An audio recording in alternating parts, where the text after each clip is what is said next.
Are perfect రా. చెప్పు ఎలా బంక్ కొట్టాం, ఏమైంది? ఓకే ఇట్లానే పెట్టుకున్నాము. సో హంసిక కనిపించింది మాకు గేట్ పాస్ తో, నువ్వు పట్టుకో. సో హంసిక కనిపించింది మాకు gate pass. Recording open only రే. ఆడెక్కడ కూర్చుంటాడో ఫస్ట్ తెలియదు. అభిగాం డిక్కీ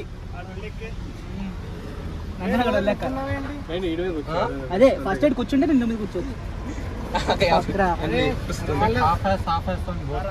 ఇద్దరు కలిపి నాకు గుద్దంటారు అప్పుడు గట్టిగా ఈ డోర్. నేను మేహుల్ గారు హెచ్ఓడి రూమ్ దగ్గర ఉండే గేట్ పాస్ కోసం. అక్కడ మాకు హంసిక కనిపించింది చేతిలో గేట్ పాస్ తో. సో మేము మాస్టర్ ప్లాన్ వేసాం. నేను నా ఐడి కార్డు బ్యాగ్ మేహుల్ గారు కార్లో వేస్తా, ఆడు కూడా ఐడి కార్డు ఉంచుకున్నాడు. హంసిక మేహుల్ కార్ ఎక్కింది, నేను హంసిక స్కూటీ తీసుకున్నా. పక్క పక్కన వెళ్ళాం వెహికల్స్. సెక్యూరిటీ దగ్గర హంసిక చెప్పింది అతను మా బ్రదర్ స్కూటీ తీసుకోవడానికి వచ్చాడు, ఐఎమ్ నాట్ ఫీలింగ్ వెళ్ళాను. నేను కూడా చెప్పాను నేను కాలేజ్ కాదు. కేఎఫ్సి ప్రకటనకి వెళ్దాం. ముందు లేదు